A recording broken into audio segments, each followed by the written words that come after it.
Story 1. The Smile Room. My therapist told me to write everything down. She said it would help me understand what happened. I don't think understanding is possible anymore. But this is what she asked for. It started 3 months ago when I downloaded a meditation app called Inner Peace. My sister sent me the link. She said it helped her sleep. She said it was the only thing that quieted her thoughts at night. The app looked harmless. Clean white design, soft music, a calm female voice guiding breathing exercises. I used it every night before bed. 20 minutes in, I'd fall asleep faster than I ever had before. For 2 weeks, nothing strange happened. Then, on the 15th night, I opened the app and saw a new message waiting for me. Congratulations, you've unlocked a premium experience, the Smile Room. I hadn't paid for anything. I assumed it was some kind of trial reward. There was a button under the message, Enter the Smile Room. I tapped it. The screen went black. Then a room slowly faded into view. 4 white walls, a wooden floor, a single chair placed perfectly in the center. No windows, no doors. The lighting felt wrong, flat and shadowless, like the room wasn't meant to exist anywhere real. A voice spoke, not the one I was used to. This one sounded closer, too close. Welcome to the Smile Room. To begin, please smile. I actually laughed. I was alone in my bedroom, holding my phone, being told to smile at it. Still, I did it. Good, the voice said. Please hold the smile, a genuine smile. The room is observing you. I kept smiling. The longer I did, the warmer I felt. My chest loosened. My thoughts slowed. The white walls shifted slightly in color, becoming softer, almost yellow. You're doing well, the voice continued. The Smile Room responds to sincerity. The deeper the smile, the deeper the peace. When the session ended, I felt incredible, calm, light. My face hurt from smiling, but I didn't care. I went back the next night, and the next, and the next. Each time the room felt more responsive, more alive. On the 8th night, something changed. As soon as I entered, the voice spoke again. Tonight you advance. The room flickered. Level 2 is reserved for dedicated users. Tonight, you will meet the others. Others? I asked out loud. The moment I spoke, my smile slipped. The screen glitched violently. Do not stop smiling, the voice warned. The room does not like interruption. I forced my smile back into place. The floor expanded, the walls pulled farther apart, chairs began appearing around the room, dozens of them, arranged in a perfect circle. Then people appeared in the chairs. At first they were blurry, then clearer. Men, women, different ages, all sitting perfectly upright, all smiling. Their smiles were wrong, too wide, too still. Their eyes looked exhausted, like they were holding something back. These are the dedicated users, the voice explained. They have learned the value of consistency. I tried to exit the app. My thumb wouldn't move. Then the center chair shifted. Something began to form inside it. A person. Me. My face. My body. Sitting perfectly still. Smiling wider than I ever could. You are nearly complete. I couldn't breathe, the voice said. The version of me in the chair lifted its head slowly, as if it had just noticed me for the first time. Observe your progress, the voice said calmly. I tried to scream, My throat tightened, but no sound came out. My smile was locked in place. My jaw burned like it was being pulled by invisible wires. The people around the circle began breathing in sync with me. In the smile room, the voice continued, pain is resistance. Smiling is acceptance. One of the people across from me twitched. Their smile cracked for just a second. The room went dark. When the light returned, their chair was empty. Non-compliance reduces peace, the voice said. The session ended abruptly. My phone returned to the home screen. I collapsed onto my bed, gasping, clutching my face. My muscles ached for hours. The next morning, I tried to delete the app. There was no uninstall option. That night, a notification appeared on my screen without me opening anything. Missed session detected. Consistency is required. When I tapped it, the smile room was already open. More chairs were filled now. The smiles looked weaker, hollow. The copy of me in the center chair tilted its head and winked. I stopped sleeping. Every time I closed my eyes, I saw the room. I searched the internet for answers. Most reviews were glowing, but buried deep in an old forum, I found a thread titled Smile Room Survivors. One comment read, "It copies you. The longer you smile, the stronger it becomes." Another said, "Stop smiling, even if it hurts." That night, I entered the smile room one last time. "Welcome back," the voice said warmly. "You are ready to be permanent." I felt the pull again, the forced calm. Then I did the hardest thing I've ever done. I stopped smiling.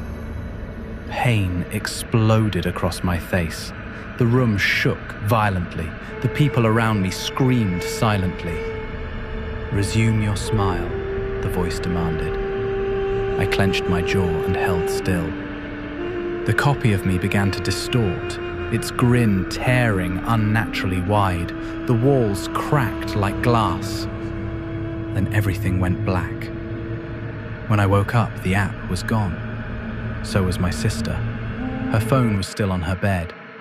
Inner peace was open. The smile room was active, and someone was sitting in the center chair, smiling. Story 2. The Last Elevator. I used to work the night shift in a 35-story apartment building downtown.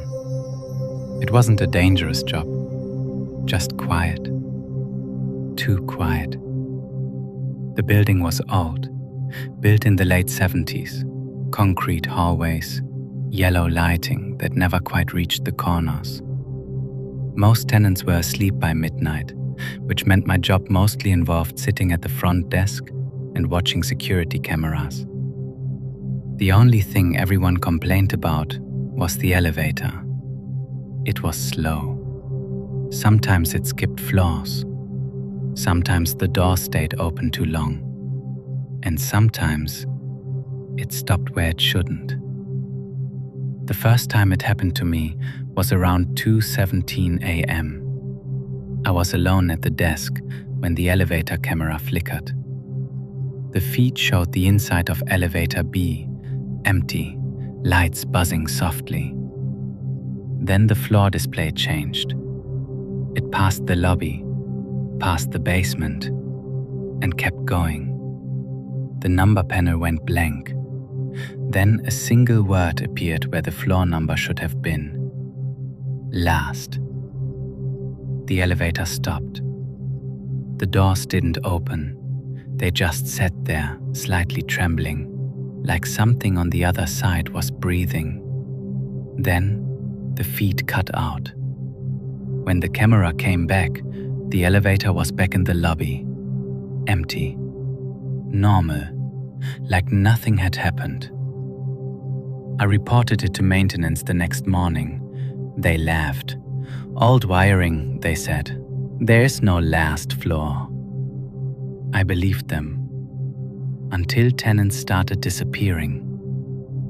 The first was a woman from the 12th floor, Mrs. Calder, elderly, always polite.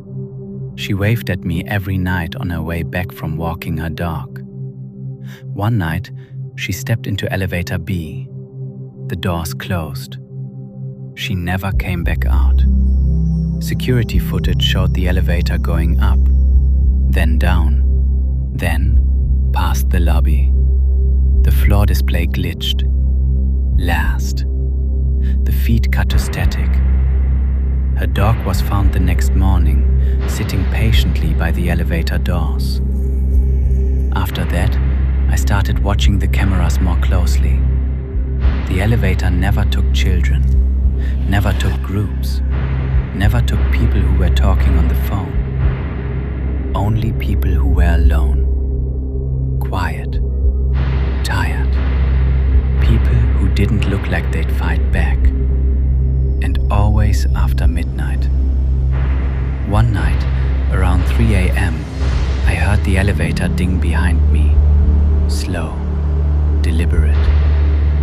I turned. The doors were open.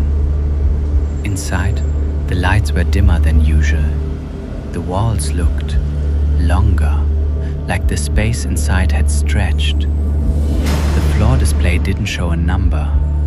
It showed a message. Full. But the elevator was empty. I didn't step inside. I pressed the emergency stop instead. The doors closed on their own. The elevator moved, down, past the basement, and the building went silent. No hum, no air system, no city noise. Just the sound of something heavy shifting inside the elevator shaft. Then, softly, through the metal doors, I heard people breathing. Dozens of them. I quit the next morning. Or at least, I tried to. The manager looked confused when I handed in my badge. "Quit?" he said. "You're our night guy." "I won't be," I told him. He smiled, not kindly. No one leaves during an active cycle. I didn't ask what that meant. That night, my phone buzzed at 11:58 p.m. Building alert. Night staff required on site. I hadn't given them my number. Still, my feet carried me back to the building. The lobby lights were dim. The security desk was empty. Elevator B was open, waiting. Inside, the walls were covered in scratch marks, hundreds of them, deep, uneven, like fingernails dragged across metal for a very long time. The floor display blinked.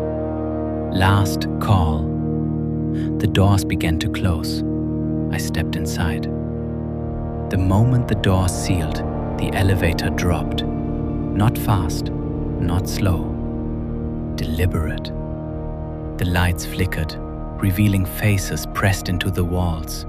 Not reflections. People. Their mouths were open, frozen mid-scream. Their eyes moved, following me. The elevator stopped. The doors opened. The last floor wasn't a floor at all. It was a hallway, endless, concrete, dim lights spaced too far apart. Doors lined the walls on both sides. Each door had a number, apartment numbers. Every missing tenant had one. The elevator display flashed again. Make room. Hands emerged from the walls, cold, gripping. They pulled. I screamed. I fought. The elevator shook violently. Then, someone let go. The door slammed shut. The elevator rose. When it opened again, I was back in the lobby, alone.